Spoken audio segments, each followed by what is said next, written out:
pris la finale de Luc. Nous sommes tous des croyants d'après Pâques.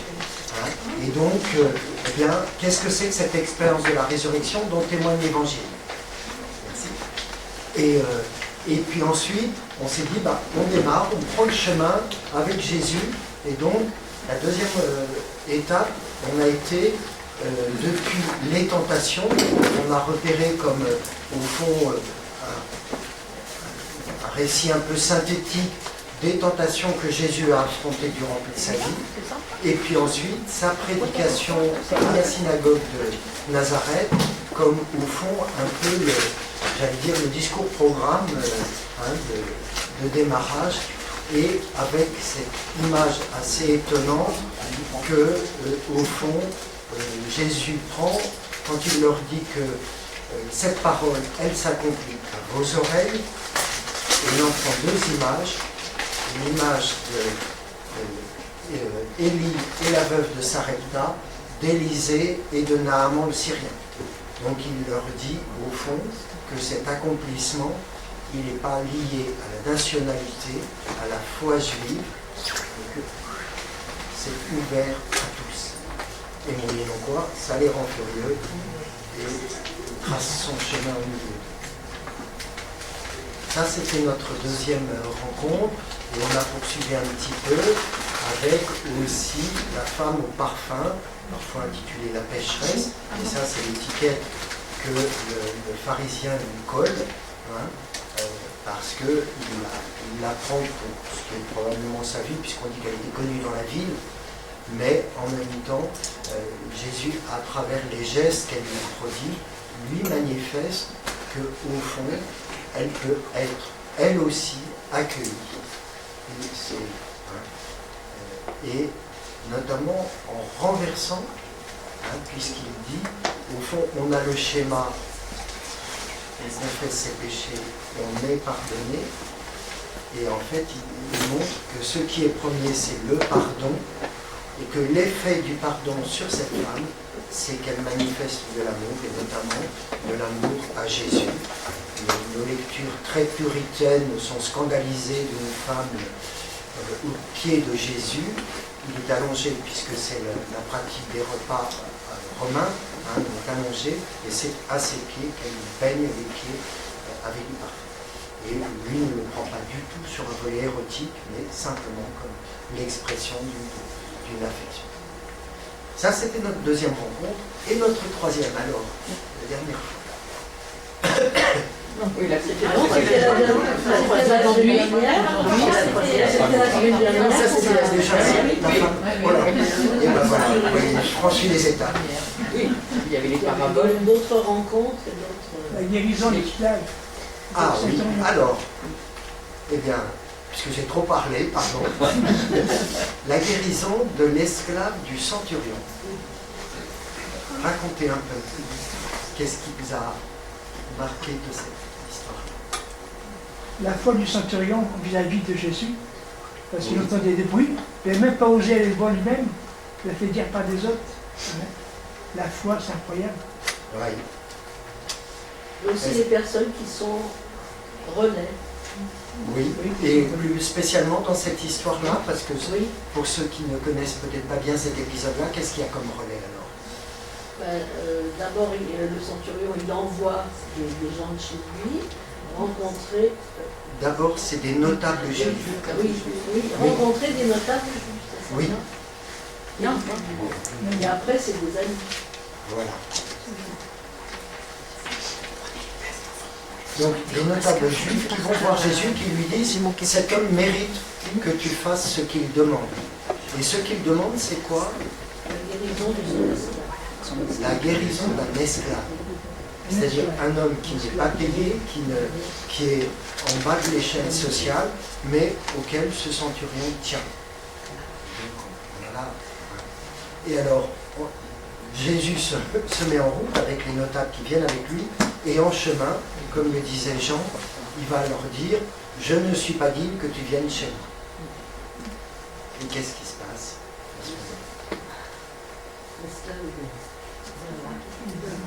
Oui, l'esclave va se trouver guéri. Autrement dit, on a un récit de miracle, pour mettre les mots catho habituels, sans voir la personne, sans toucher, c'est simplement la parole, mais dans le récit, Jésus n'a rien dit. Et sans que la personne demande aussi. Voilà. Donc, sans que la personne elle-même demande. Voilà. Alors ceci dit, on a quelques autres miracles où on a cette situation-là.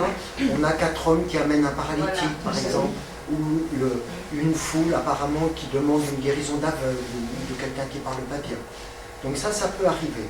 Mais là, effectivement, c'est très étonnant.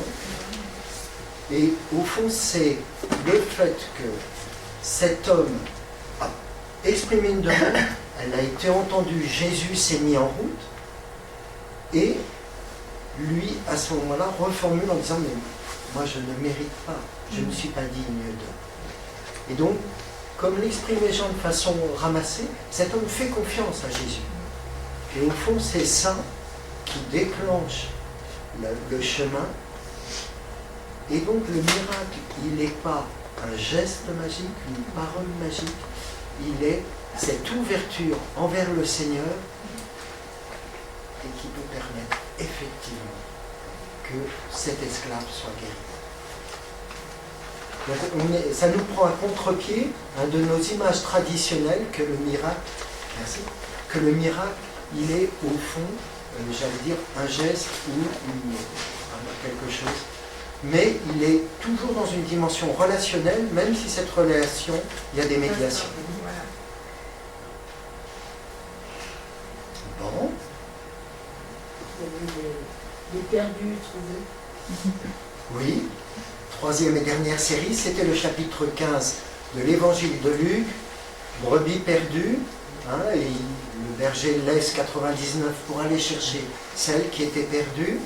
Une femme qui avait 10 pièces d'argent, elle en perd une dans sa maison, elle éclaire, elle balaye et elle la trouve. Et puis ensuite, ils font la fête après. Et ils font la fête, tout à fait. Et 3e épisode, 3e scène, 3e récit. L'enfant prodigue, le père prodigue, c'est traditionnellement on le connaît comme le fils prodigue, et moi j'ai proposé, je ne suis pas le seul à dire ça, c'est plutôt le père prodigue parce que vraiment il est d'une grande générosité. Et avec ce fils qui part, qui demande au père les moyens de sa subsistance, et le père lui partage ce qu'il faut pour vivre, et il s'en va et il disperse tout. Qu'est-ce qui se passe à ce moment-là? Il n'a plus rien, il est plus bas que terre. Je vais demander à mon père qu'il me prenne comme esclave, comme un travailleur. Il ne dit pas esclave. Non, il m'a travailleur. Et il n'a effectivement plus rien, plus de relations sociales, personne ne lui donne rien. Même pas manger. Même pas ce que les pauvres mangent. Au fond, il est... Venez, n'ayez pas de... Les premières places vous ont été... Il est même pas... Il est dans une situation inférieure même aux animaux. Donc, voilà. Et à ce moment-là, il revient en lui-même, il relit son histoire et il se met en route.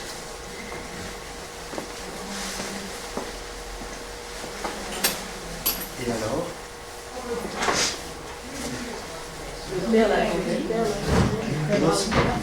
Oui, il l'attendait au point qu'il court même au-devant de lui, à sa rencontre. Et puis il fait la fête. Oui. Son fils est revenu, son fils qui était mort pour lui est revenu. Oui. Il fait la fête et qu'est-ce qu'il fait comme geste à l'égard de ce fils? Il l'habille, il lui met la plus belle robe, l'anneau, et on s'était fait. Les sandales, qu'est-ce qu'on s'était fait? Signe de liberté, c'est-à-dire qu'il le rééquipe pour partir.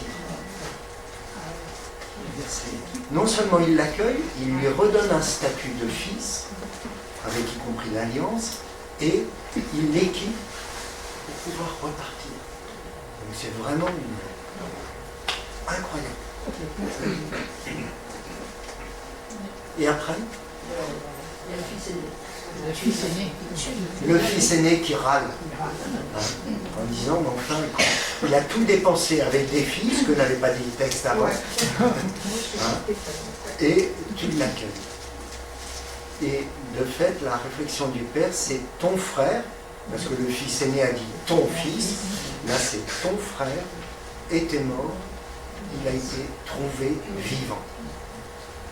C'est pas dans du retrouver, on ne revient pas comme avant, il y a eu un vrai changement qui s'est opéré, et au fond, il y a une nouveauté dont il était vrai. Bon, on va écouter. Alors, aujourd'hui, on attaque encore un gros morceau. On attaque carrément les 2 chapitres de la Passion, hein, les 22 et 23. Voilà, on fera ce qu'on pourra et puis on verra. On est chez Luc, avec les particularités de Luc, qu'on égrènera au fur et à mesure, hein, on verra.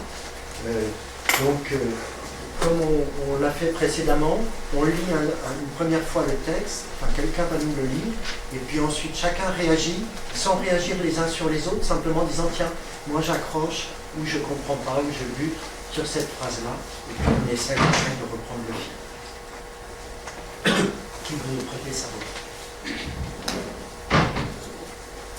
Vas-y.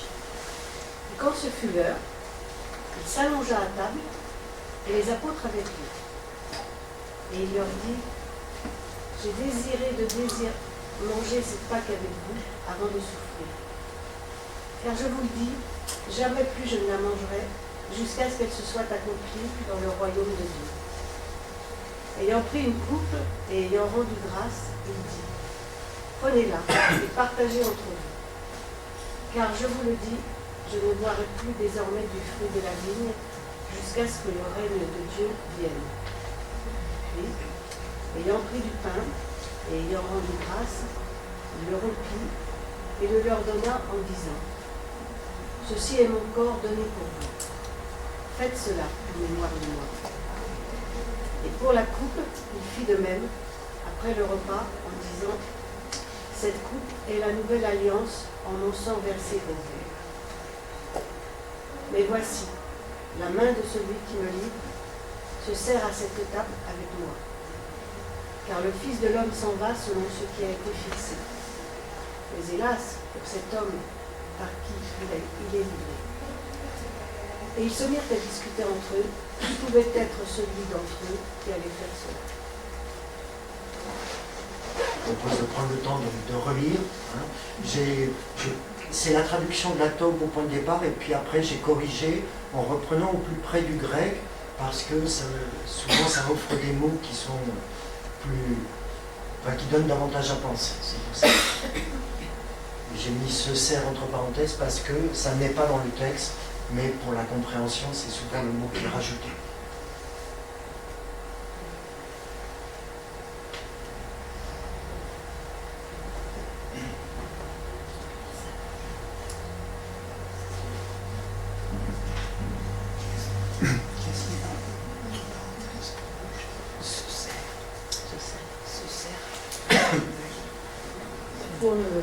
Pour le vin, on a l'impression qu'il y a 2 fois. Oui, tout à fait. C'est spécifique à Luc, Oui, cette pratique-là. Je n'avais jamais remarqué.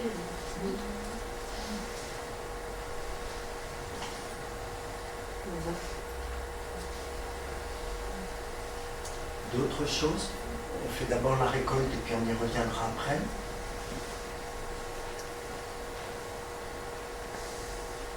J'ai désiré de désirer. Oui, le mot est redoublé. Il y a et le verbe et le mot. C'est pour ça que j'ai retraduit comme ça. C'est souvent traduit par j'ai désiré D'un grand désir. fortement ou Tellement désiré. tellement désiré. Voilà. Oui. Est-ce qu'il y a une différence entre le royaume de Dieu et le règne de Dieu de verset 1? C'est le même mot C'est le même. en grec, mais effectivement on peut le traduire dans les deux sens. Alors effectivement, ça fait partie un peu du fil rouge de cette séance-là. On va se demander qu'est-ce que c'est que ce royaume, hein, parce qu'on réentendra parler de ça avec ce soir même tu seras dans mon royaume. Il dit qu'il ne mangera pas jusqu'à ce soit accompli le royaume de Dieu. Il a mangé après, quand il a vu les apôtres, qu'il a reçu les apôtres. Alors, je ne comprends pas. C'est la Pâque La qui Pâque, mangera, Mais justement, la Pâque, elle a été accomplie. La Pâque, c'est Il parle que de la Pâque. Là. Ah, il parle que de la Pâque. Là. j'avais dit, je ne la mangerai. Eh bien écoutez, je crois qu'on a pointé effectivement hein, C'était de son corps et son sang qu'il parlait par rapport à... alors on va voir, effectivement. Hein. Parce qu'on ne peut pas tout voir. J'ai sauté les versets qui précèdent. Hein. C'est Jésus qui a pris l'initiative. Oui. Dans les autres, dans Marc ou Matthieu, c'est les disciples qui interrogent Jésus en disant où veux-tu que nous préparions la Pâque? Tandis que là, c'est Jésus qui leur dit allez nous préparer la Pâque, que nous la mangions. Et il dit aux disciples où est la salle où je vais manger la Pâque avec mes disciples? Il les envoie poser cette question-là à quelqu'un et qui va leur préparer la salle. Donc voilà. Il s'allonge à table, hein, c'est la pratique des repas de fête. Hein, on est en monde gréco-romain, donc voilà. Et les apôtres sont avec lui. Alors que dans beaucoup d'autres passages, hein, chez Luc, quand on a les 12, on a d'autres disciples, là on a vraiment cette mention des apôtres. Et chez Luc, c'est synonyme, 12 et apôtres, c'est synonyme. Donc voilà. Et donc on a cette question sur qu'est-ce que c'est que manger cette Pâque. Donc, alors voilà. Et dans un premier temps, effectivement, hein, on constate que Jésus exprime un désir de manger cette Pâque. Alors pour le coup, cette pratique, on démarre par une coupe, c'est la pratique à Shabbat et à la Pâque. On démarre par une coupe. C'est celui qui préside, qui est le père de famille, le plus ancien ou autre, qui prend une coupe avant même le début du repas, c'est notre apéro, hein, et qui rend grâce au Seigneur avec une prière de remerciement, et chacun va tremper les lèvres dans la coupe pour communier au fond à cette coupe. C'est une manière de s'associer, hein, on est là dans une prière d'action de grâce hein, envers le Seigneur. Et ça nous dit quand même, c'est pour ça que j'ai voulu aussi prendre ce texte-là, c'est que là, on est vraiment dans la pratique juive et qu'on est complètement héritier de cela. La structure même de notre Eucharistie, elle est une pratique de repas juif. On se rassemble, on écoute la parole, et puis il y a après une pratique, alors là profondément chrétienne, qui est le pain et le vin.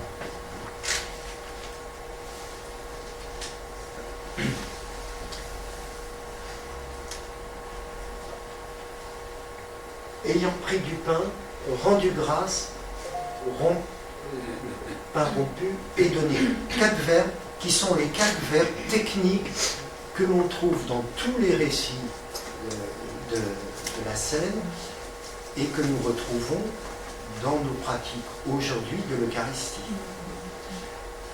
Et c'est aussi les mots que nous trouvons dans les récits de multiplication des pains, qui ont une connotation fortement eucharistique, qui ne font peut-être pas référence à une multiplication des pains extraordinaire que à cette expérience qu'ont fait les communautés chrétiennes, que vraiment, dans ce que Jésus leur a transmis, parole et pain, il y a de quoi se nourrir et de nourrir des multitudes.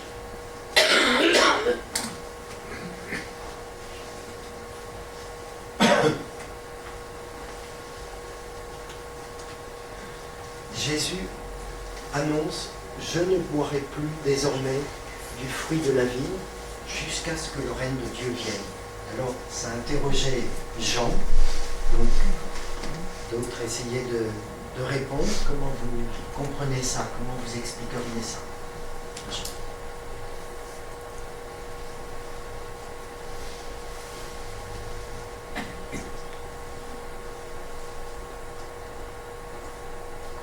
quel moment est venu le règne de Dieu? Est-ce que c'est après la résurrection? Alors je vous renvoie à des textes qu'on n'a pas eu le temps malheureusement de lire, mais dans lequel, quand il envoie les disciples, et puis si on l'a vu un tout petit peu dans l'envoi des 72, où il leur dit, allez, faites-vous accueillir dans une maison. Si la maison vous accueille, restez là, ne passez pas de maison en maison. Mauvais plan de marketing et publicitaire. C'est pas le projet. Donc, et il dit, et à ce moment-là, dites-leur, le règne de Dieu est là. Il est là, ou proche, proche. Est proche. Tu as raison. Et ensuite, à ceux qui n'ont pas accueilli, le règne de Dieu est venu jusqu'à vous. C'est-à-dire, il en témoigne au passé comme au fond une occasion ratée de l'accueillir. C'est-à-dire, le royaume, il est typiquement déjà là, pas encore. C'est notre Père que ton règne est venu. Oui. Mais c'est vraiment, nous imaginons le royaume ou bien comme une destination que nous allons rejoindre en train, ou comme un lieu de vacances, hein, c'est là-bas, alors que, en même temps, il nous est annoncé comme peut-être déjà là, mais pas n'importe quand, et pas à n'importe quelle condition. On va essayer par petites touches impressionnistes, peut-être d'éclairer ça au long de cette rencontre. En tout cas, ce que dit Jésus, c'est qu'il n'y a un jamais plus. Il y a quelque chose qui va se passer où il y a un avant et un après. Et de fait, c'est pour le coup sa mort. C'est-à-dire le fait de donner sa vie et d'y laisser sa vie, et de verser son sang. Donc il y a un jamais plus. Et en même temps, ça fait tout à fait écho au texte que nous avions dans la liturgie d'aujourd'hui, si vous les avez lus ce matin, ça n'est pas la fin pour autant. Hein, toute cette semaine, on a des textes de l'Apocalypse ou autres, où on a tout à fait cette dimension-là. Et là, il dit, jusqu'à ce que le règne de Dieu vienne. Hein, et on va avoir ça de nouveau après. Hein, c'est-à-dire qu'effectivement, il y a un à venir. Au début, là, il parle de souffrir, il parle Oui. pas de mourir. Non, effectivement, oui, oui. Alors, il l'a déjà annoncé, Oui, hein, on a eu les 3 annonces de la Passion, Oui. où le programme, c'est arrestation, souffrance et mort. Hein, donc, il dit manger cette Pâque. En fait, la Pâque, c'est le mémorial de la libération d'Égypte. oui, Mais manger cette Pâque. alors, la Pâque, c'est une libération, donc manger la Pâque, c'est vraiment revivre cette expérience du salut, d'être sauvé. Et pour les Juifs, c'est pas seulement pour nous, mais pour les Juifs, ils sont, quand ils célèbrent, ils sont contemporains de l'événement qu'ils célèbrent. C'est-à-dire qu'ils en sont bénéficiaires, génération après génération. Ils ont vraiment une compréhension qu'on pourrait presque dire sacramentelle si on ne projetait pas sur eux notre modèle. Il y a vraiment quelque chose de très fort. Hein. On en est vraiment héritier et bénéficiaire de ce point de vue-là.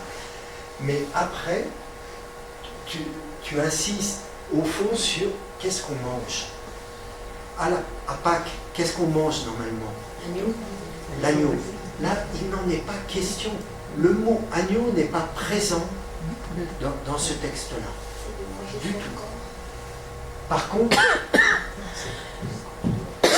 c'est-à-dire qu'il est l'agneau offert et partagé. Et c'est à ça qu'ils sont invités à communier, à manger. Et non seulement eux, mais à le vivre en mémoire de lui. Et au fond, le récit de Luc vient nous dire ce que Jésus a vécu dans toute sa vie de façon imminente, mis en scène dans le repas pascal, mais sur la croix, eh bien, continuer à vivre cela. Et ensuite, après, cette coupe est la nouvelle alliance en mon sang versé, parler de sang versé, c'est là où il y a la mort. C'est très clair. Versé pour vous. Hein? Je dirais les militaires, ils savent ce que c'est, que verser. Oui, Jean. Oui. C'est une phrase qui me touche beaucoup. Cette coupe est la nouvelle alliance, c'est-à-dire que pendant cette Eucharistie, il me propose son alliance. Et avec cette Eucharistie, je l'accepte. Tout à fait. On a déjà l'ébauche de ça avec ce texte qu'on a réévoqué tout à l'heure, qu'on a vu la semaine dernière, qui est l'alliance nouvelle de ce Fils qui retrouve la vie, et qui revient vers son Père. C'est ça qui est signifié à travers ça. On a vraiment une alliance nouvelle que Jésus établit. Parce que, alors là encore, on est dans le judaïsme, l'alliance, elle est toujours scellée dans le sang. Habituellement, c'est un sang animal qui est soit versé en libation autour de l'autel, soit répandu sur le peuple en signe de contraction d'alliance. On noue une alliance par ce geste-là. Et là, effectivement, en communion, au fond, nous entrons dans cette alliance.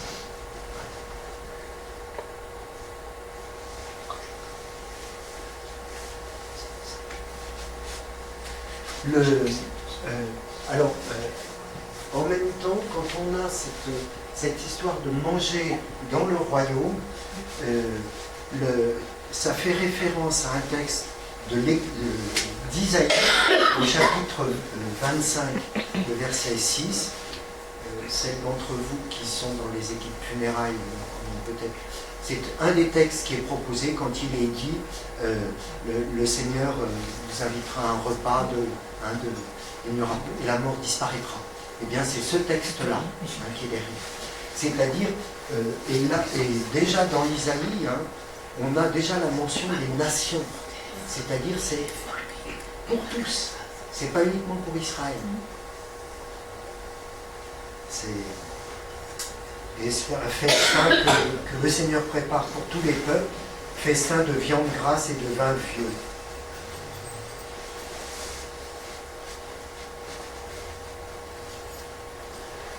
Donc pourquoi dans l'Eucharistie on commence par le pain et après le vin? Alors que là on commence par le vin et après le pain et après le vin. Le vin est aussi après. Il y a les deux. C'est parce que là, Luc a bien voulu marquer qu'on est dans un repas de la Pâque et au fond d'une nouvelle alliance, d'une Pâque nouvelle, comme nous disons dans la foi chrétienne. C'est le seul qui fait ça. C'est peut-être d'autant plus marquant que comme lui, je dirais, la séparation est vécue au moment où il écrit. On est probablement autour des années 80 et il n'y a plus trop de contact avec le monde juif, donc il n'y a plus d'ambiguïté. Parce que là, on est effectivement dans un repas de la Pâque juive, mais pour lui, ça ne fait pas problème. Moi, ça serait un peu comme ça que je comprendrais. Et en même temps, je crois qu'il y a volontairement, il l'enracine dans la pratique, dans la promesse vétérotestamentaire de l'Ancien Testament, cette grande promesse du repas dans le royaume que portait Isaïe, qui est vraiment la figure prophétique par excellence dans les prophètes en écriture. Élie, c'est plus dans les actes, mais Isaïe, c'est celui qui a écrit. On trouve souvent le mot donner dans ce texte. Moi, ça me fait penser un peu à un testament où on donne, tout à fait. J'ai remarqué qu'il y a souvent le mot donner, le prendre, prenez. Oui. Ça veut dire que c'est en même temps, c'est à la fois un don sans retour, qui est lié à la mort, c'est-à-dire à la séparation, mais qui est en même temps aussi comme une responsabilité confiée. Où as-tu trouvé ce... Je sais. Non, mais... Tu en as tellement cherché. Ah bah oui. Mais c'est vrai que c'est une des rares où ils sont autour d'une table, souvent c'est en ligne. Hein, Oui, c'est comme c'est une vision très occidentale, probablement. Ouais. Cette vision en ligne. Voilà, oui, je sais plus. Ce que j'ai trouvé aussi moi, très parlant, c'est que ça discute de tous les côtés. Hein.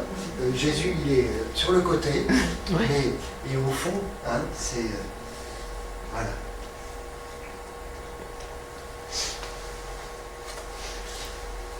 Non, juste encore un instant, excuse-moi, mais tu as raison pour moi, qu'il faut que j'avance.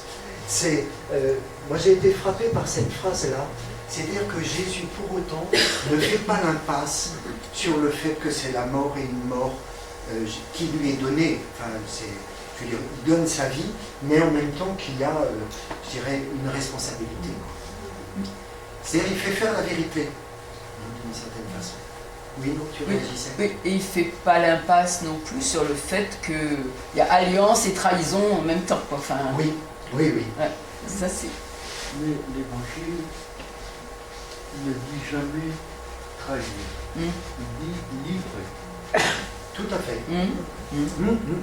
À part Luc, chapitre 6, quand il énonce quels sont les goûts, là il dit celui qui va le trahir. Mais autrement, aucun des autres ne parle de trahir ni de trahir. Il dit livrer. Oui.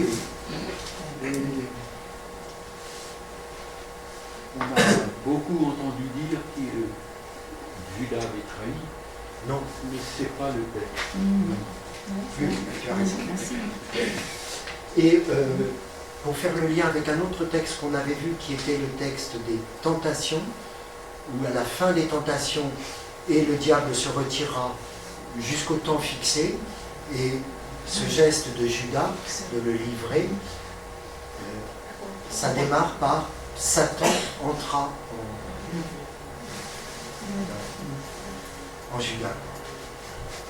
Allez, on avance avec on va poursuivre avec le dialogue du Seigneur avec les apôtres, mais on sautera la partie pour Pierre, mais on y reviendra après, ne vous inquiétez pas. Quelqu'un d'autre nous lit ce texte? Oui. Ils en arrivèrent à se quereller sur celui d'entre eux qui leur semblait le plus grand. Il leur dit: les rois des nations dominent sur elles, et ceux qui ont autorité sur elles se font appeler bienfaiteurs. Pour vous, rien de tel, mais que le plus grand parmi vous prenne la place du plus jeune. Et celui qui commande la place, c'est celui qui sert. Lequel est en effet le plus grand? Celui qui est étendu à table ou celui qui sert? N'est-ce pas celui qui est étendu à table?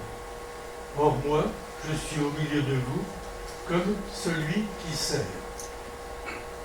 Et vous? Vous êtes ceux qui ont persisté avec moi dans mes épreuves. Et moi, je dispose pour vous du royaume comme mon Père en a disposé pour moi, afin que vous mangiez et buviez à ma table dans mon royaume. Et vous siégerez sur des trônes, jugeant les 12 tribus d'Israël. Le Seigneur dit. On s'arrête pour là? Oui. Merci.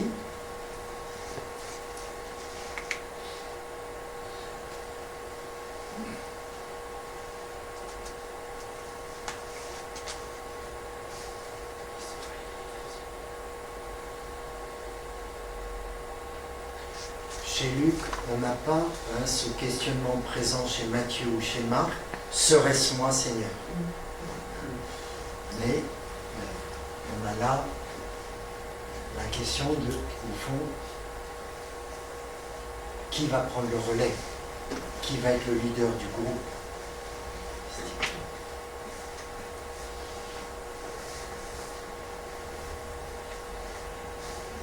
Pourtant, Jésus a intronisé Pierre d'une certaine manière quand il lui a dit: tu es Pierre, et sur cette pierre je bâtirai mon église.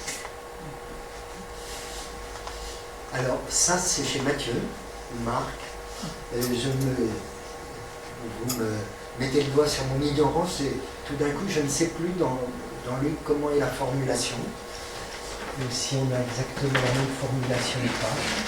Mais en tout cas, cette insistance, elle est très mathéenne, puisque ça va même être répété. Tandis que là,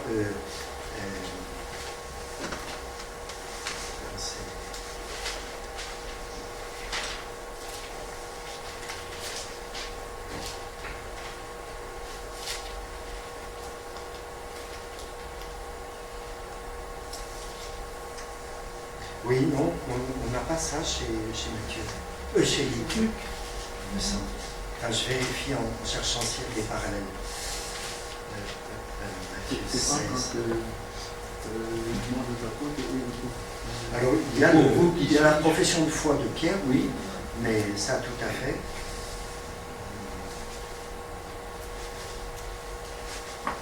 Non, on n'a pas l'équivalent. Donc,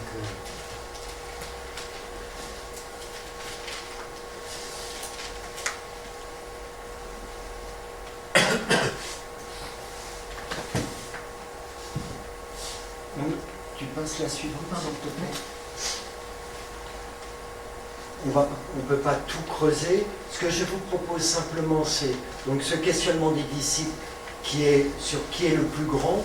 On peut le lire de deux façons, une question de place et de rivalité. On peut aussi le lire comme le fait mais qui va prendre le relais, quoi. Qui va être celui qui va être le leader du groupe Jésus, au fond, on pourrait dire perverti au sens de renverse la problématique en disant mais attendez, c'est pas d'en haut, hein, c'est ce que le pape François, hein, il dit mais on devrait représenter l'Église comme une pyramide inversée, hein. C'est-à-dire voilà, c'est celui qui sait. Et on peut penser bien sûr là à Jean 13, hein, au lavement des pieds. Et vous êtes ceux qui ont persisté avec moi dans mes épreuves. Certaines traductions ont traduit par qui ont tenu bon. Et avec l'ambiguïté qu'à ce moment-là, ça peut vouloir dire qu'il n'y a pas eu qui ont lâché. Or, on va nous raconter justement que Pierre va lâcher. Et donc, je crois intéressant de garder la traduction la plus proche du texte grec, qui ont persisté avec moi. C'est-à-dire qu'ils m'ont accompagné, ça ne veut pas dire que ça n'a pas été sans lâcheté, sans défaillance. Et je dispose pour vous du royaume comme mon Père en a disposé pour moi. Est-ce que ça vous évoque un autre texte, ça? Qu'on a lu ensemble. Où il était question du royaume. C'est quand il demande déjà à sa droite et à sa gauche. Oui, mais ça, on l'a pas lu ensemble. Moi, ça m'a fait penser, mais c'est une interprétation, hein, ça m'a fait penser au dialogue avec le tentateur. Quand le tentateur dit « les royaumes dont je dispose hein, », prétendant que ça lui appartient, hein, et je suis prêt à te les donner si tu m'adores. Et Jésus refuse, mais là, Jésus dispose du royaume, puisqu'il va distribuer les places, mais en précisant que c'est parce qu'il l'a reçu de son Père. Il remet les choses bien à l'endroit. Et on a la symbolique hein, des trônes jugeant les 12 tribus d'Israël. Alors ça peut alimenter tout l'antisémitisme éventuellement parce que ça y est, on hiérarchise. Mais on peut aussi l'entendre comme le signe que à la table du royaume, c'est tous les peuples qui sont rassemblés par le Seigneur et qu'au fond c'est un nouveau rassemblement. Ça ne veut pas dire que c'est un nouveau peuple à la place de l'autre, mais qu'il est organisé autrement parce qu'il est organisé autour et par le Christ. On est dans une...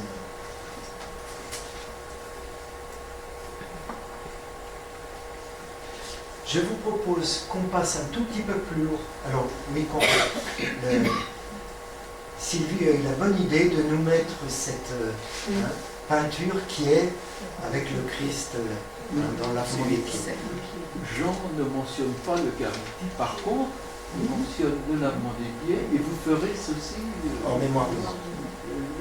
Vous vous laverez les pieds les uns les autres en mémoire de moi. Tout à fait. On retrouve cette formulation en mémoire de moi. Oui, tout à fait. D'où l'invitation d'ailleurs à ce que dans nos liturgies, on ne devrait pas être uniquement le prêtre qui lave à quelques-uns, mais que ça entraîne une réciprocité, que ça se démultiplie. Ça serait beaucoup plus symbolique, parce que c'est les uns les autres. Certes, nous avons une responsabilité particulière de manifester ce que le Christ a fait pour, mais c'est pour que d'autres, et donc les ministres ne sont pas les seuls dans ce geste. Je vous propose qu'on aille jeter un coup d'œil sur la suite qui est le moment où la poursuite du dialogue et puis surtout à Gethsémani, au Mont des Oliviers. Gethsémani, c'est encore dans un autre évangile.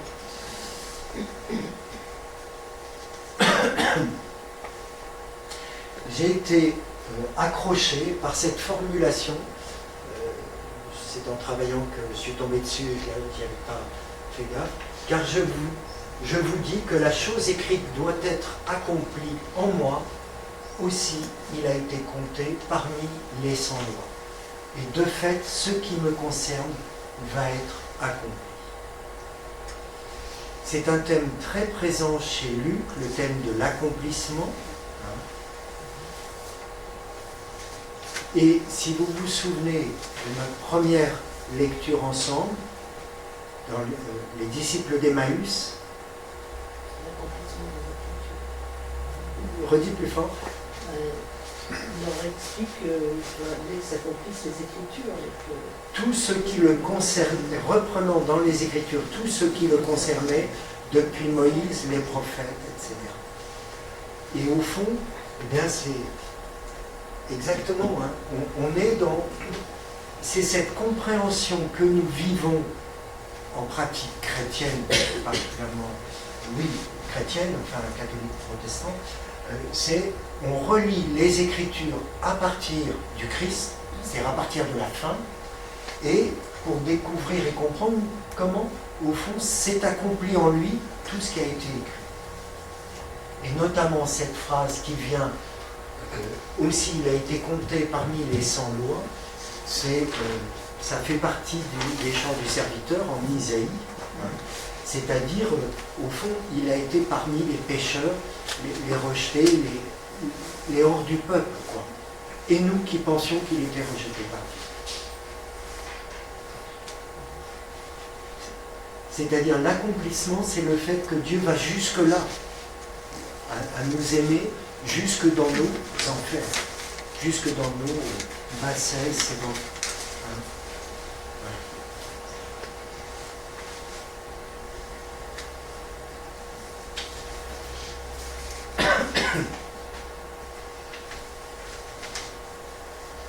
On sort avec Jésus. C'est bon, ça c'est...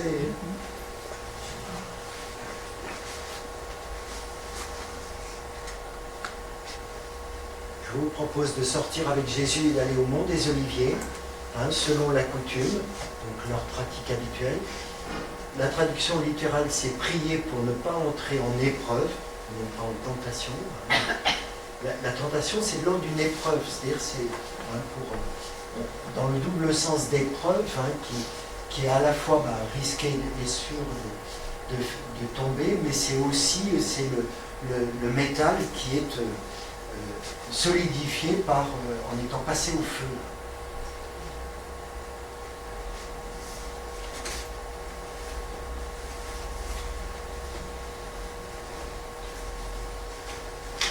C'est très sobre chez Luc. Oui, c'est beaucoup moins détaillé.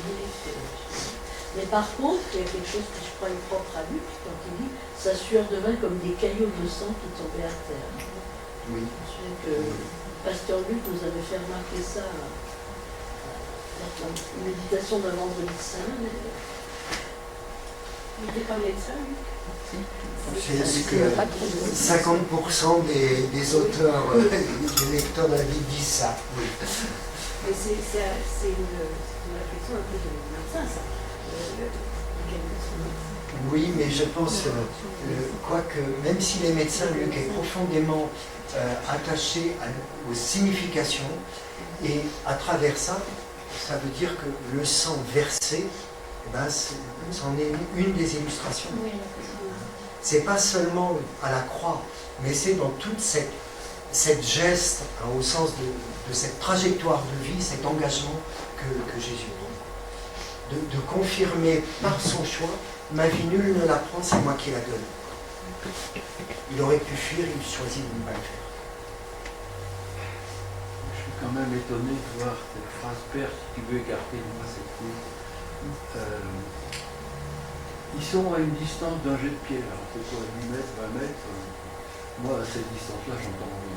Même beaucoup plus près, j'entends rien. Alors eux, je sais pas, peut-être qu'ils entendent sûrement mieux que moi, mais en plus, ils étaient endormis. Alors, ils n'ont sûrement pas entendu. Alors, comment ça peut être dans les grands livres, quoi?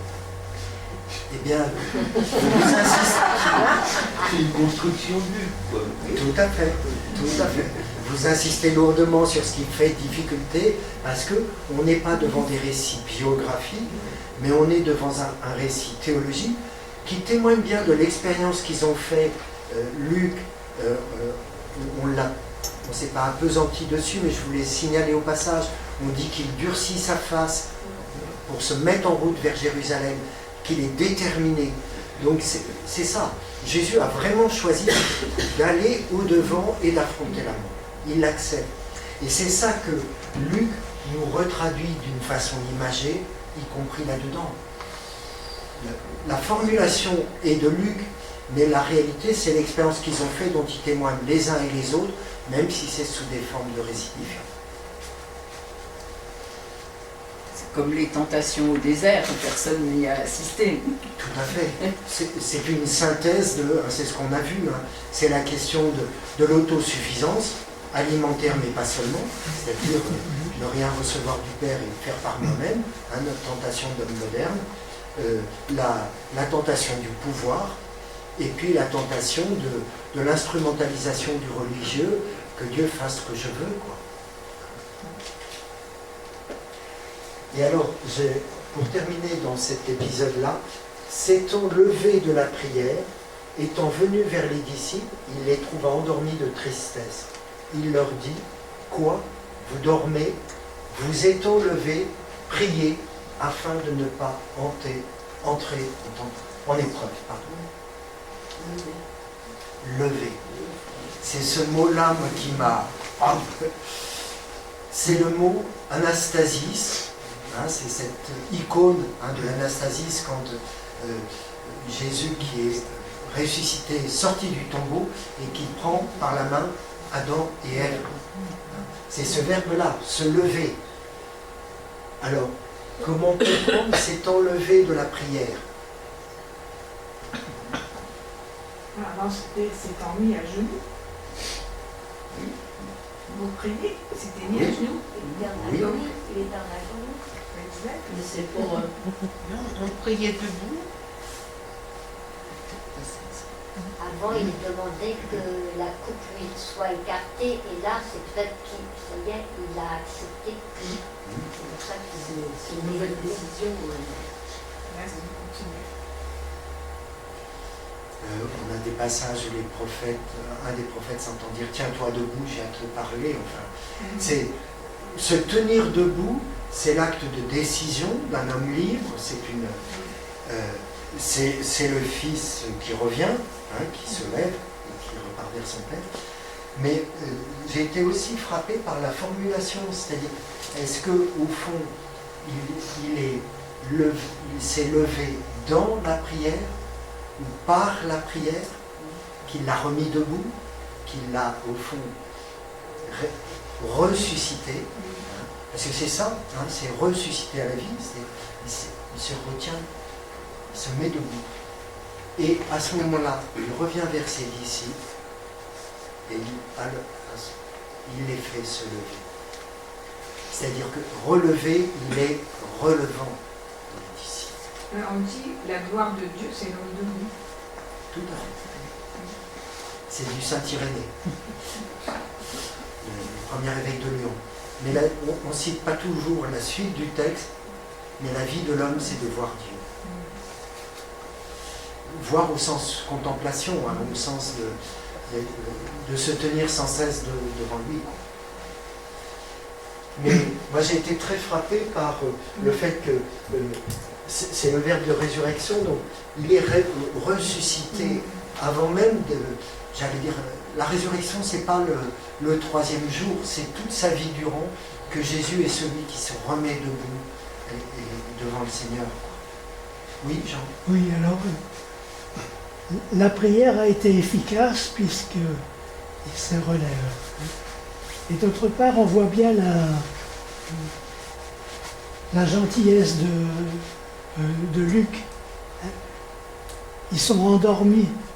De tristesse. De tristesse. Alors que c'est beaucoup plus dur chez Marc et Matthieu. Tout à fait. C'est tout à fait exact hein, que Luc, de ce point de vue-là, je dirais, il est beaucoup plus indulgent par rapport aux disciples. Sauf par rapport à Pierre, dont il parle bien de la trahison. Enfin, du reniement.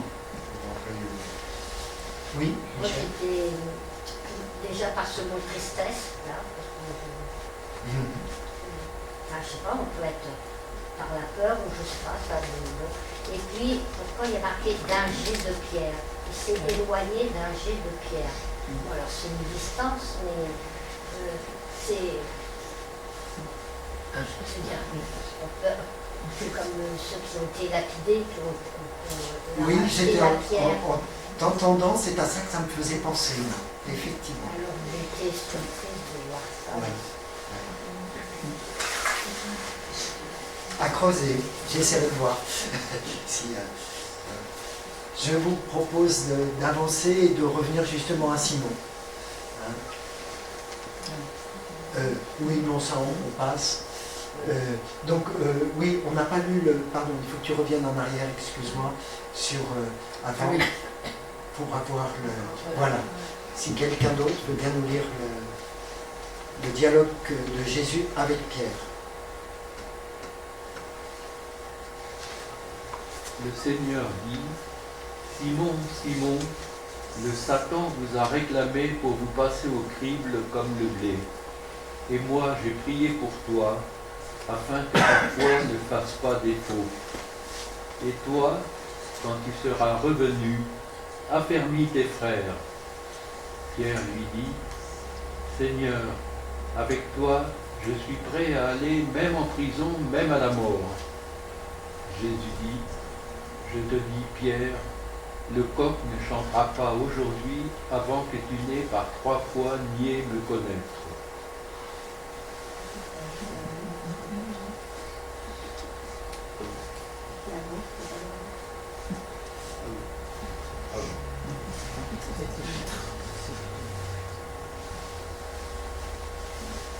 Donc c'est dans le dialogue que Jésus a eu avec les apôtres, hein, et il y a un passage spécifique pour Simon. Comment vous entendez ça? Déjà, là, il l'appelle Simon et pas Pierre. Qu'est-ce que ça veut dire? Et ça n'est pas une coquille de moi, Non. C'est Simon, Simon.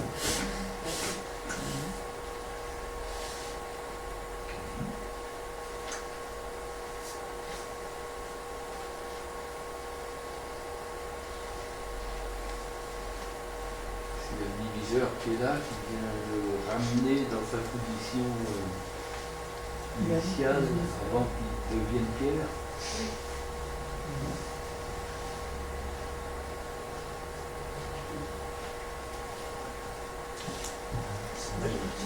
Pierre.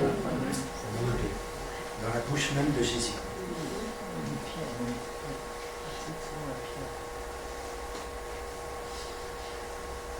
Qu'est-ce que ça veut dire passer au crible comme le blé? C'est tamiser pour séparer la balle du grain.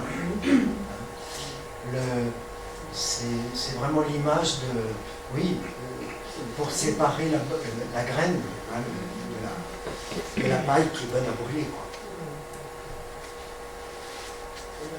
On avait ça au début dans, enfin, je ne sais plus si c'est dans Luc, mais avec Jean-Baptiste quand il annonce. Oui, je crois que c'est dans Luc, parce que c'est assez développé chez Luc.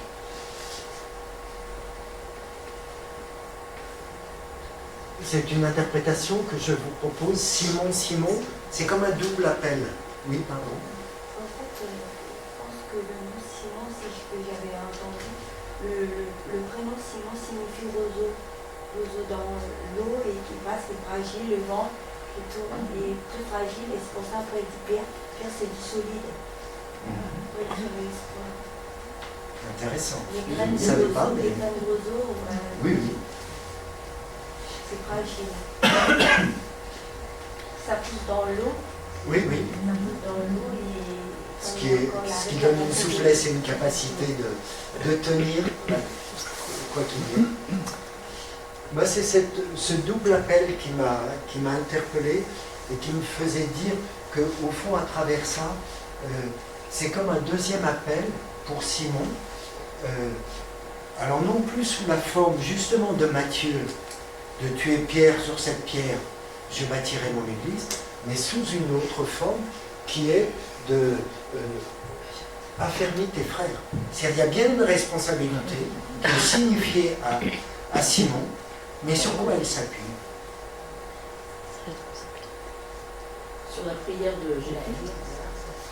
Sur l'appel de Jésus et sur sa prière.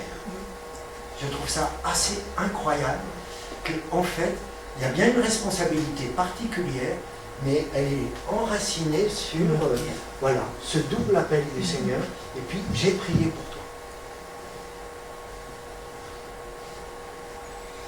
Et l'enjeu, c'est la foi, hein, que ta foi ne fasse pas défaut, que tu ne défailles pas. Et le fait de Simon à un moment au début et Pierre à la fin, Simon, c'est avant l'arrivée de Jésus, il s'appelait Simon, avant d'avoir la connaissance. Et à la fin, Pierre, c'est le nom que Jésus lui a donné.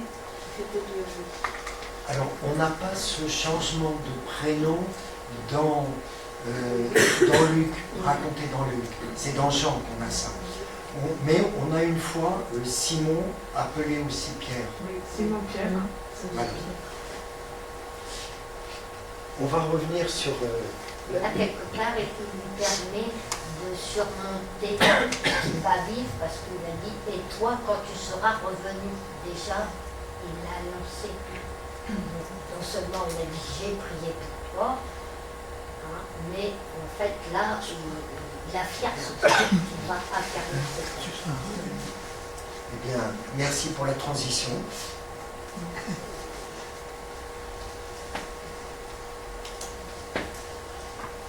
On a sauté un passage qui est toute l'arrestation de Jésus et autres. Vous l'aurez sur une autre diapo qu'on pourra aller voir dans vos Bibles. Oui, pardon. Pierre, quand Jésus l'annonce, il ne croit pas. Hein. Il est sûr de lui. Il n'entend pas, tout à fait. Je tiendrai. Même si je dois aller en prison, même si je dois aller à la mort. Pierre dans toute sa splendeur, comme chacun de nous. Au buisson ardent, je crois que Moïse a été appelé 2 fois aussi. Oui, oui, mais moi je crois que c'est bien significatif hein, d'un appel spécifique, c'est-à-dire qu'à l'intérieur d'un peuple qui est appelé, il y a un appel complémentaire, doublé, spécifique pour cette personne-là. Comme une confirmation, 2 fois. Oui, mais c'est plus au sens qu'à l'intérieur de cet appel, à l'intérieur, pour le coup, des frères, Simon reçoit une responsabilité particulière. Quelqu'un nous lit? Pierre suivait à distance. Comme ils avaient allumé un grand feu au milieu de la cour et s'étaient assis ensemble, Pierre s'assit au milieu d'eux. Une servante, le voyant assis à la lumière du feu, le fixa du regard et dit, « Celui-là aussi était avec lui. » Mais il nia. « Femme, dit-il, je ne le connais pas. » Peu après, un autre dit, en le voyant, « toi aussi tu es des leurs. Pierre répondit, Homme, je ne suis pas. Environ 1 heure plus tard, un autre insistait. En vérité, disait-il, celui-là était avec lui. Et en effet, il est galiléen. Pierre répondit, je ne sais pas ce que tu veux dire. Et aussitôt, comme il parlait encore, un coq chanta. Et Pierre se rappela à la parole du Seigneur qui lui avait dit, avant que le coq chante, aujourd'hui tu m'auras renié 3 fois. Et sortit à l'extérieur, il pleura amèrement.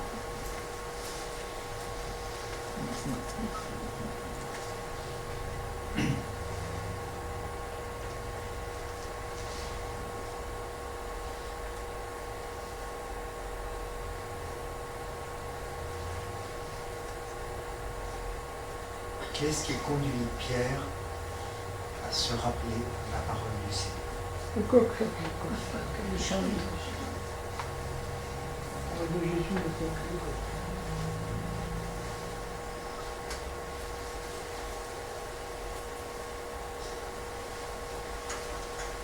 Oui. Non, non, tu peux déjà laisser l'autre là. T'as l'image.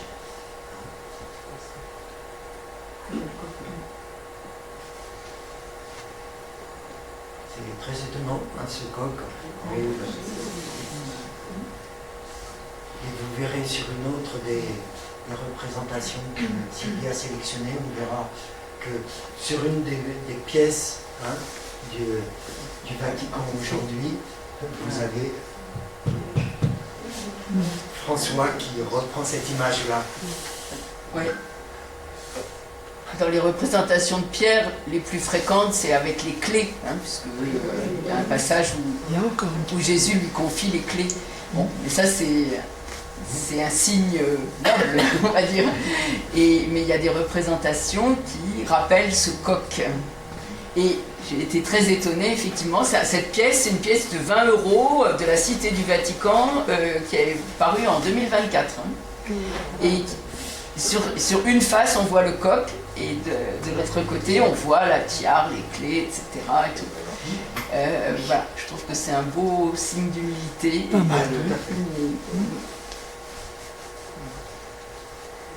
Oui, tu reviens juste. Non, oui, c'est l'autre que tu avais. Voilà. Je vous avais caché un bout de phrase. Le Seigneur, se retournant, posa son regard sur Pierre. Et Pierre se rappela la parole du Seigneur qui lui avait dite. Puis là encore, on voit la délicatesse de Luc qui rachète en partie déjà Pierre là, puisqu'il pleure. Ceci dit, les pleurs, c'est les larmes, c'est le corps qui craque.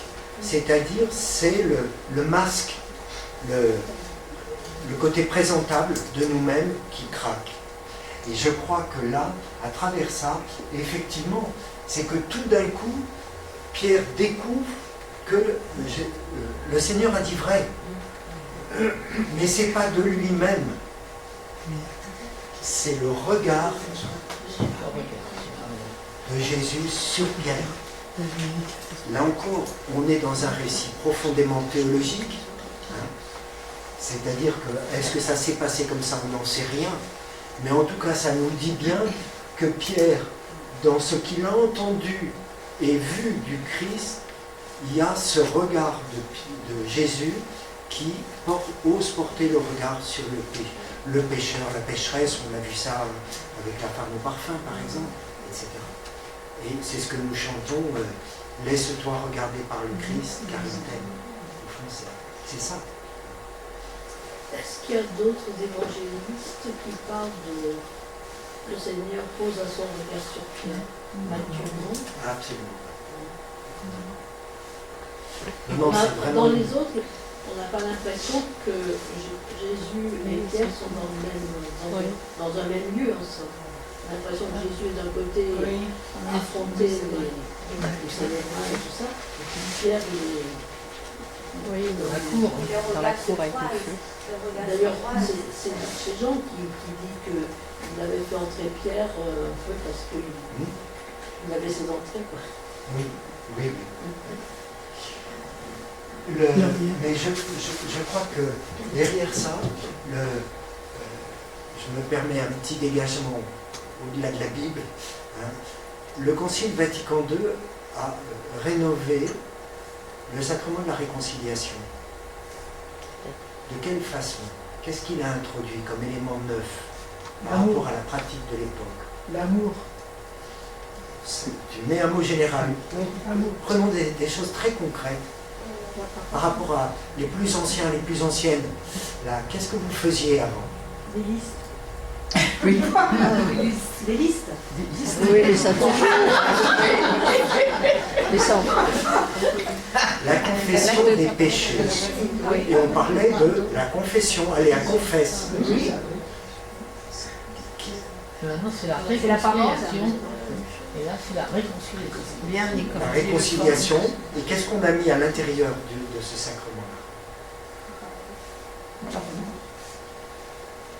Il y a d'abord un échange, un dialogue entre le prêtre et le pénitent. Que venez-vous demander au Seigneur? Et on conseille au prêtre de demander le prénom à la personne qui vient. C'est-à-dire vraiment d'être sur cette rencontre personnelle. Relation humaine.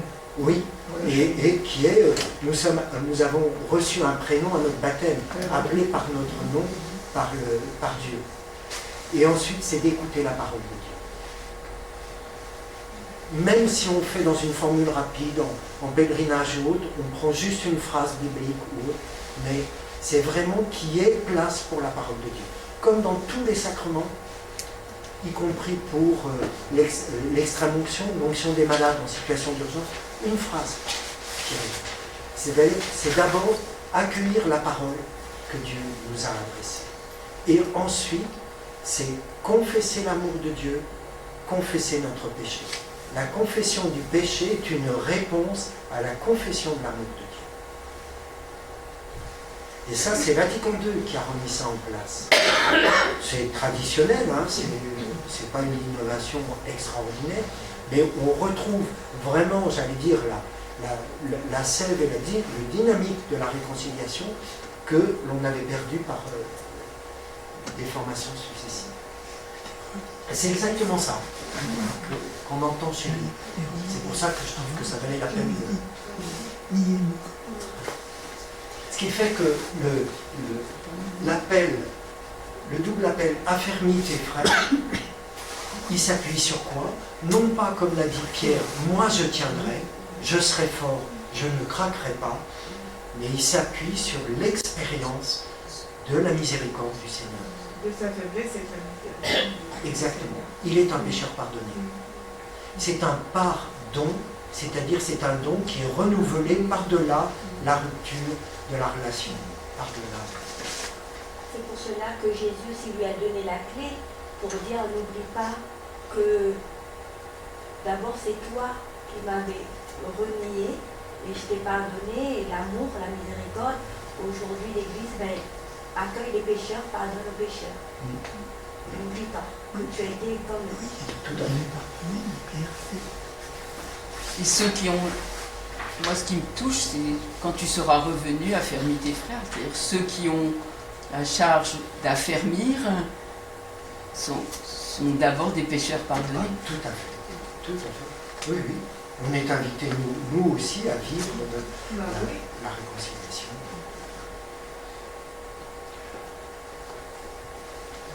Bon, ça, voilà, c'est la condamnation que je vous avais mis en résumé, mais on n'a pas le temps, donc mais vous connaissez l'histoire, donc on se laisse porter par les représentations que nous a trouvées Sylvie. Tu veux quoi? Oui, il faut. Là.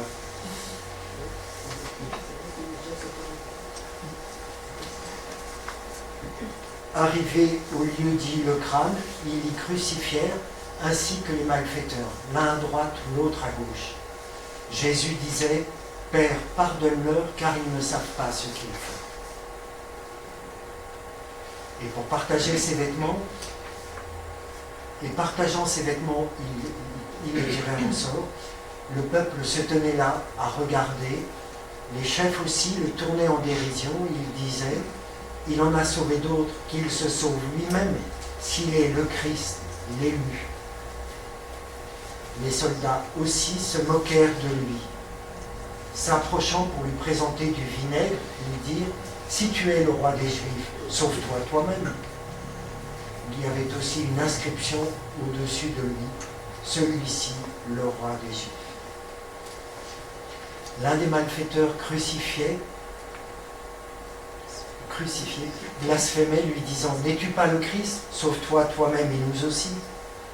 Mais l'autre le reprit en disant, n'as-tu pas la crainte de Dieu parce que tu as le même jugement? Pour nous, nous recevons de façon juste ce que nos actes ont mérité, mais lui n'a rien fait de mal. Et il disait, Jésus, souviens-toi de moi quand tu viendras dans ton règne au royaume. C'est le même mot.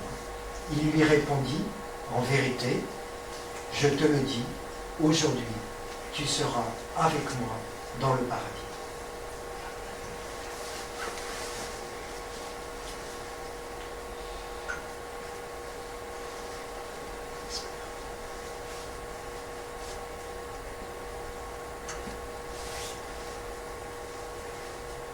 On distingue les actes qu'on pose de la personne. J'ai pas entendu parler. Dans le bas dans le verset 41, on distingue les actes qu'on pose et la personne.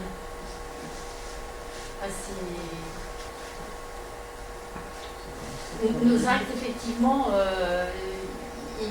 Jésus nous donne son pardon pour les actes qu'on pose, mais il aime la personne avec tout ce qu'elle est. Et souvent, voilà, il ne faut pas qu'on associe les actes et la personne. Tout à fait. Pas tout le temps. C'est toujours facile. Pas tout le temps. Je suis d'accord avec toi. C'est le sens des évolutions de vocabulaire qu'on a essayé d'imposer progressivement.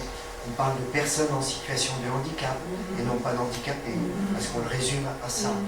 Et en détention, dans l'aumônerie de prison, on ne cesse de se faire la chasse les uns les autres, de parler de personnes en détention pour ne pas le résumer à le fait d'être détenu. Tu as tout à fait raison.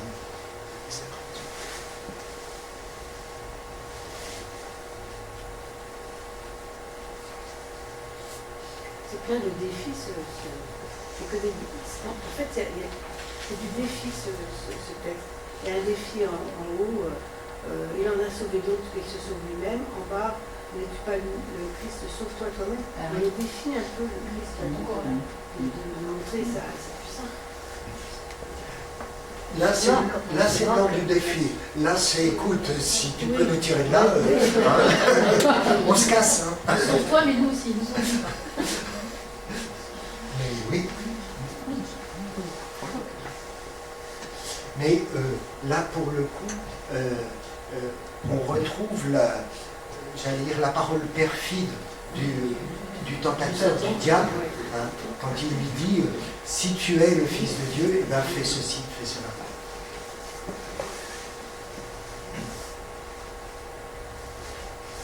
Moi, ça me renvoie l'attitude des deux à celui qui voit et celui qui ne voit pas. Qui voit quoi? Qui voit qui est Jésus.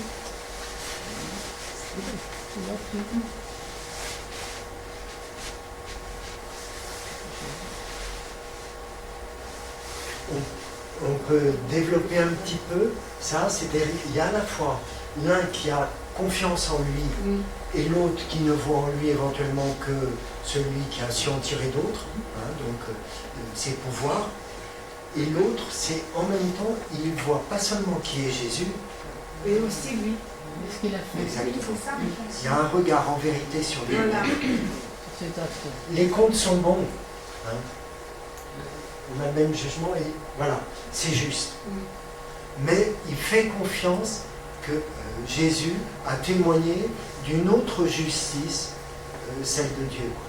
Une autre manière de compter, un autre logiciel pour parler moderne.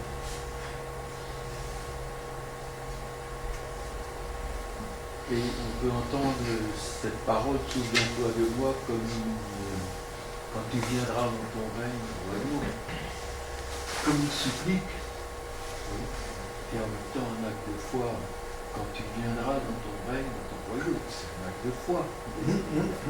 Et c'est ça qui le sauve.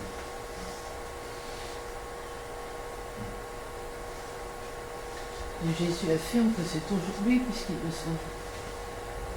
J'ai pas entendu. Le règne, Oui. en fait, il remet ça à plus tard, tandis que là, il met ça à plus tard, alors que là, Jésus agit immédiatement. Aujourd'hui. Tout à fait. Aujourd'hui. Merci parce que ça, justement, réouvre cette question du règne ou du royaume et que je crois que effectivement, à travers ça, nous imaginons. Alors le terme de règne, ça évoque le pouvoir de quelqu'un et donc une organisation, et donc de ce point de vue-là, Jésus a clairement marqué que c'est le Père. Jésus ne pardonne pas.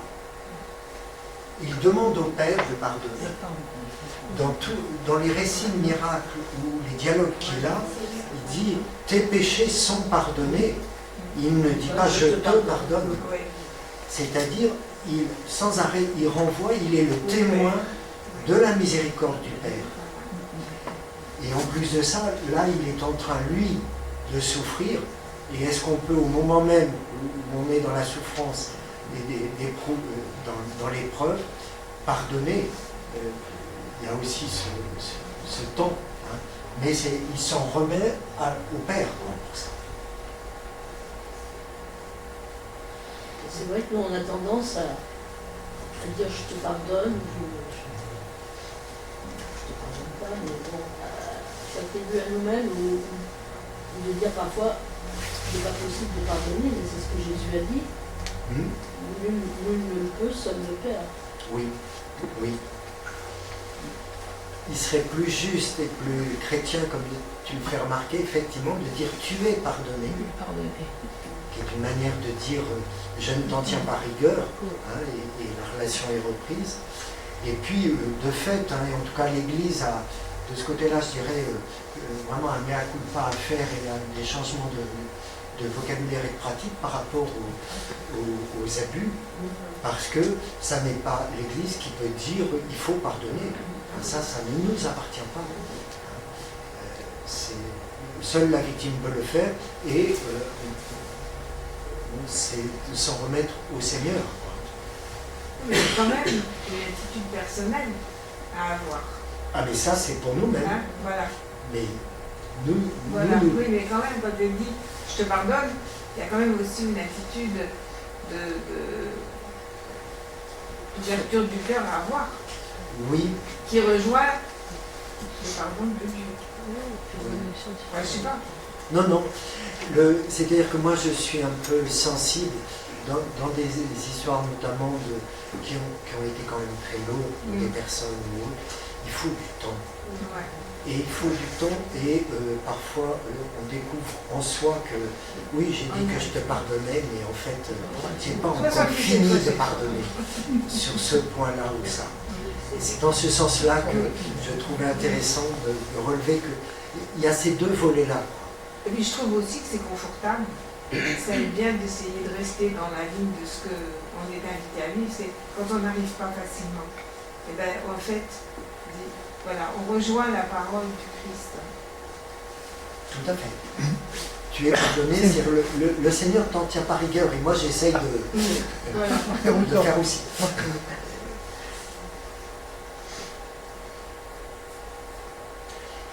Moi, je trouve que les deux dernières lignes, le bon larron, lui, il croit déjà un peu à la résurrection.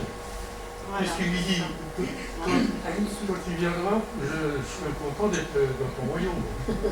Mais Jésus lui répond que ce n'était pas le royaume, hein, mais c'était le paradis. C'est beaucoup de choses. C'était pas du terre à terre, c'était quelque chose de plus spirituel. Non. Je reconnais que je n'ai pas creusé ce terme de paradis, parce qu'effectivement, ça m'a étonné. Mais moi, j'avais fait une autre interprétation qui est que, au fond, le larron n'ose pas penser qu'il pourrait être dans le royaume. Il demande simplement à ce que Jésus se souvienne de lui. Et là, on est beaucoup plus dans la foi juive. Hein. Pour eux, je dirais, la résurrection, elle était pensée comme le fait que Dieu ne peut pas oublier ceux qui sont morts à cause de lui, hein, les martyrs dans les persécutions, etc. Et donc on est de ce côté-là, de la mémoire. Alors après, il y avait certains courants qui espéraient une résurrection à la fin des temps. Ils disent dans la Togue, là on note, le paradis pour certains juifs du temps, le lieu où les justes défunts attendent la résurrection. Voilà. Donc on est dans l'attente de la résurrection finale. Au chapitre 16 de Luc, entre le 22 et 31. Ben, c'est l'histoire de la femme et des Ah oui, des Sadducéens. Oui. Moi je crois que d'une certaine façon ça peut aussi, enfin c'est une piste, hein, que c'est mon interprétation, que au fond ça vient justement questionner l'image que nous nous faisons du royaume comme quelque chose de complètement à finir, alors que au fond ça n'est pas une destination, un lieu final, mais c'est beaucoup plus de l'ordre d'un ajustement au sens de relations ajustées. Et que ça, au fond, ça n'est pas basé ni sur la force, moi je tiendrai, et même si les autres craquent, ça n'est pas basé sur l'observance de la loi, il a été avec les 100 lois, mais c'est basé sur le fait que d'accueillir dans la foi que c'est Jésus qui nous relève. La confiance et l'abandon quelque part. Oui. La confiance et l'abandon. D'y croire, ben, c'est le royaume, on est déjà entré dans le royaume. Le fait de s'abandonner, de dépendre que de Dieu, en fait, dépendre de Jésus. Mais par contre, ce qui est vrai, c'est que cette situation-là, j'allais dire, elle n'est pas permanente pour nous. C'est-à-dire, nous l'espérons, nous espérons bien en bénéficier, mais au fond, j'allais dire, à des moments donnés, nous y sommes et à d'autres moments pas. Une femme qui a exprimé ça d'une façon très ramassée, c'est Jeanne d'Arc, dans son procès. Le procurateur lui demande, enfin c'est pas le procurateur, je sais que le terme juridique, le procureur qui lui dit, pensez-vous, êtes-vous en grâce? Si je n'y suis pas, que Dieu m'y mène, si j'y suis, que Dieu m'y garde. C'est extraordinaire. En 2 phrases, elle résume, j'allais dire, toute l'expérience chrétienne.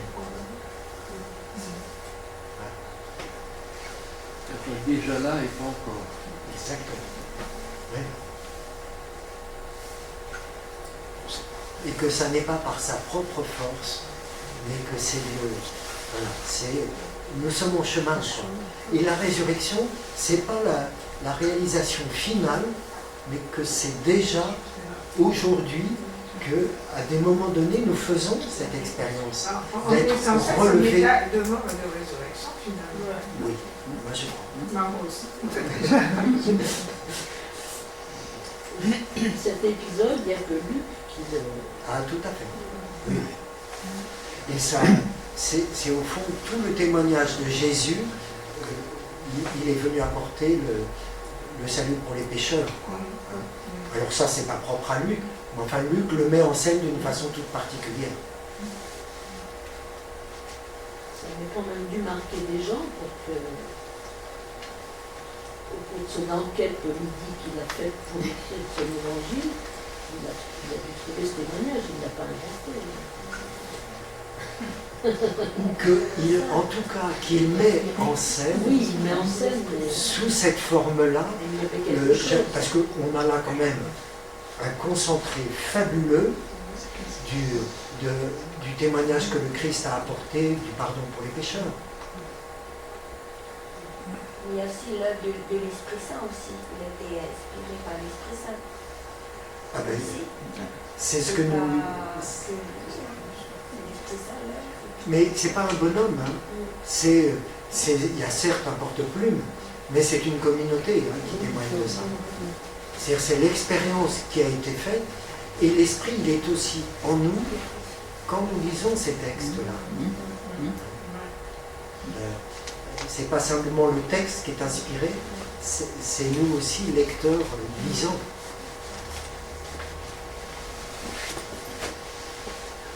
À droite, c'est de Papouasie Nouvelle-Guinée.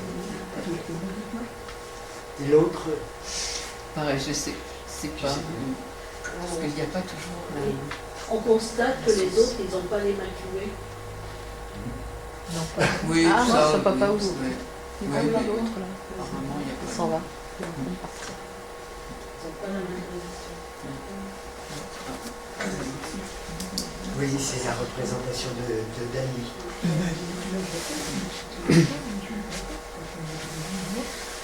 Est-ce qu'on peut dire que quand les deux frères demandent l'un à droite et l'autre à gauche, Jésus dit c'est pas moi qui vais décider, est-ce que ça serait les deux larrons?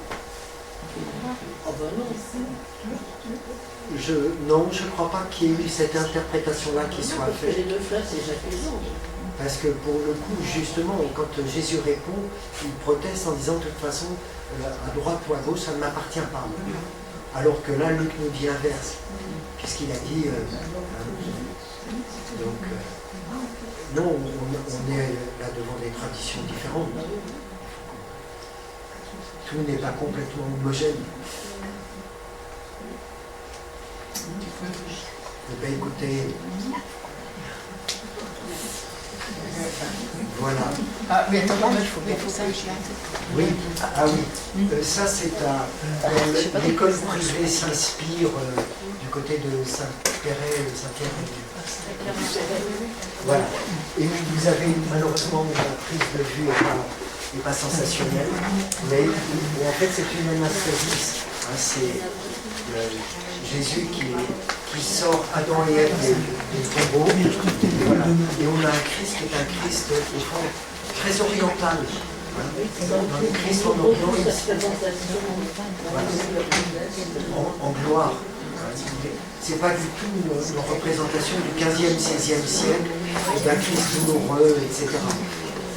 C'est un amour qui sauve, c'est pas la douleur. C'est pas la souffrance.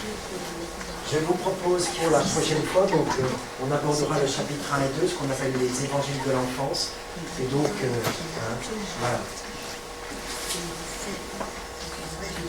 Je t'en prie. N'hésitez pas, s'il y a des questions, des remarques ou autres, vous pouvez écrire ou à Sylvie, les faire passer par Linda et les mettre dans le tiroir. Merci. Bonne soirée à vous et bonne suite de lecture.